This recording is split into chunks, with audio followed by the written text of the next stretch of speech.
چلا جاؤں گا، محفل یار میں آؤں گا چلا جاؤں گا، اپنے اداس سناؤں گا چلا جاؤں گا، اس کو تنہائی کا احساس دلانے کے لیے پھر سے بلاؤں گا چلا جاؤں گا۔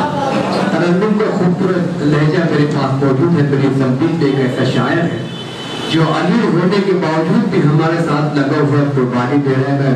میں بہت ہی ادب کے ساتھ گزارش کر رہا ہوں کہ سنی سنائی کہانی نہیں سناتا ہوں، غزل کہیں بھی پرانی نہیں سناتا ہوں، جو سن سکو تو سنو آنسوؤں کی تحریریں، میں داستان جوانی نہیں سناتا ہوں۔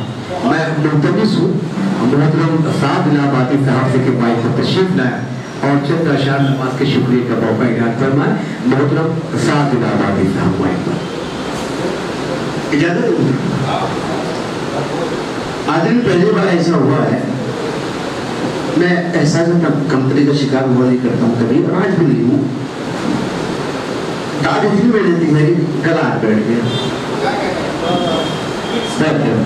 آپ لوگوں کی دعائیں ساتھ رہے گی، انشاءاللہ کامیابی ضرور ملے گی۔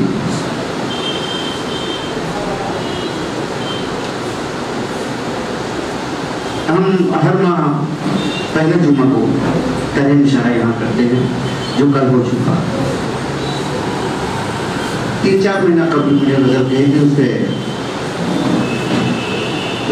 جتنے شعر یاد ہوتے وہ سناتا ہوں، پھر دوسرے 2-3 شعر سناؤں گا دوسری غزل کے، سما کریں مطلب۔ خوشبو کی طرح سارے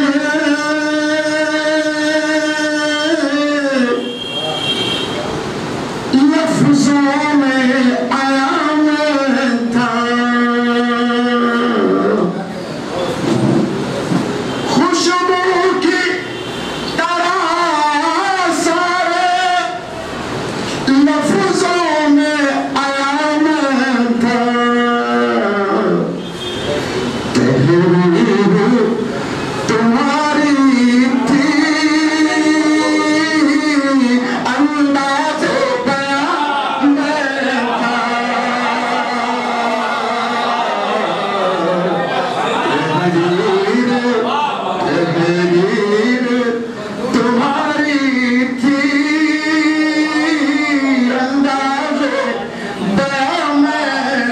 خوشبو کی طرح